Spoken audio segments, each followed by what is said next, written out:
You know, we've been talking about microtransactions and these big video game companies for years now, but even I'm a bit surprised when I see some of the stuff going on with Diablo Immortal.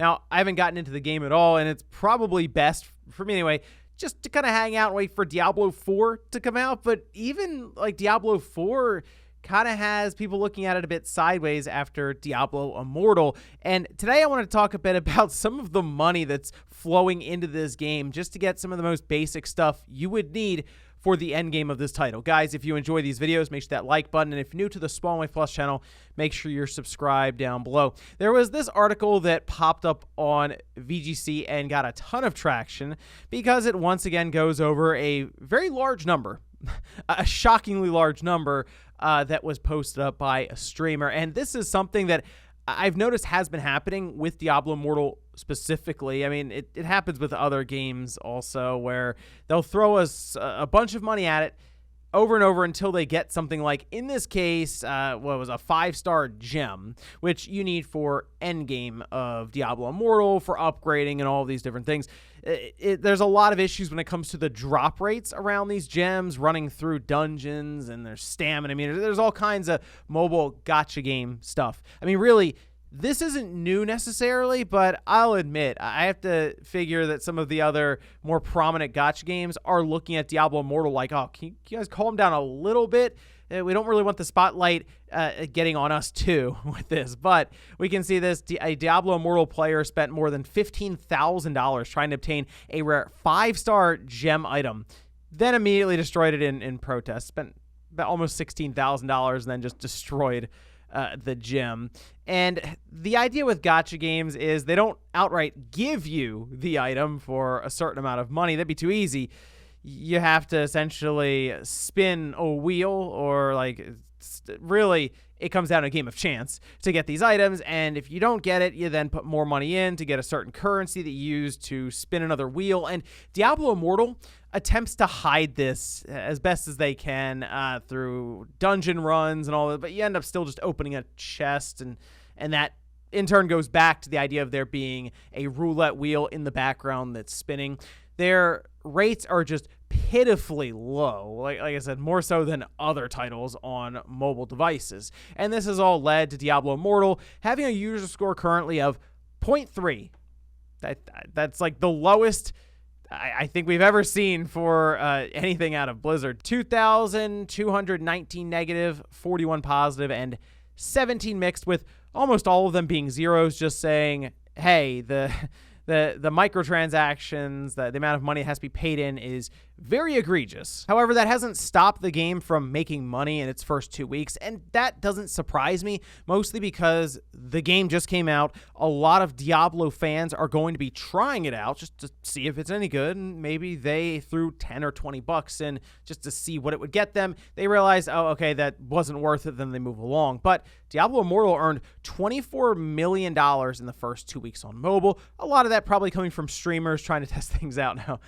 But they say, according to the service, Diablo Immortal brought developers $24.3 million in 2 weeks after launch. The revenue split is almost equal. $13 million came from App Store, $11.3 million from Google Play. Going on to say that the game's been downloaded more than 8.5 million times, making the average rate per user, so every download, they have a dollar amount, is $3.12, but on iPad, they say the number is twice as high at $6.67. These numbers are without the PC version, and as we just saw there's quite a bit of money flowing in from that side as well. So at least out of the gate, it seems to be pretty lucrative so far for Blizzard, but as I said, people will realize what's going on here, and it's not worth putting money in, and they'll move on, because there are a ton of gacha games that you could dump your money into, especially on Google Play or on the Apple App Store. No shortage of that, right? Especially with licensing and all of these companies really want to get in on the gacha craze because there's a wide audience, and you only need so many whales to really keep a game like lucrative and thriving. But I think right now what people need to be mindful of, specifically with Diablo Immortal, is I kind of think we're looking at the typical, oh, we messed up, we're going to tone it down a little bit. But Blizzard started at like the extra egregious level. So in essence, if they take it and they go, oh, we're going to turn it down a bit, just, to try to help everyone out here. We want to do good by the community. And really all they're doing is turning it down to the egregious level, which if they had started at that point in the first place, still would have seen, I'm sure, a ton of backlash. So unfortunately, I don't think this is something that all of a sudden is going to be fixed overnight or even anytime soon.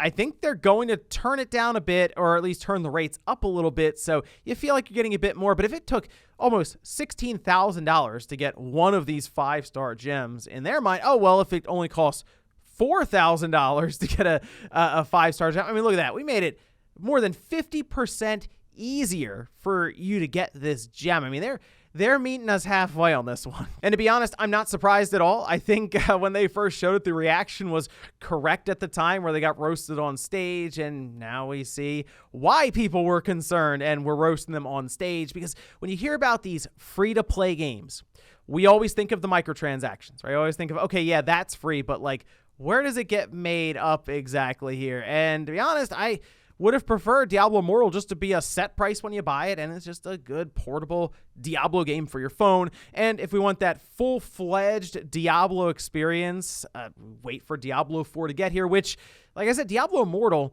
has affected Diablo 4 as well. People are asking, hey, what's the monetization going to be on this? Like, after the fact, after we buy this game up front, because look at Diablo Immortal. I mean, it's not the first time we've seen one game from a publisher developer affect another in like that same franchise. If you look at, not necessarily for microtransactions, but like games like we had the Avengers badly hurt Guardians of the Galaxy. People weren't sure if it was worth buying into. Something similar here, although this in this case really just shares the same name. But it comes down to the microtransactions after you get into the game, and you get maybe 10 or 15 hours in and realize the end game just isn't that feasible unless you're willing to put in tens of thousands of dollars, apparently. Will Diablo 4 be like that?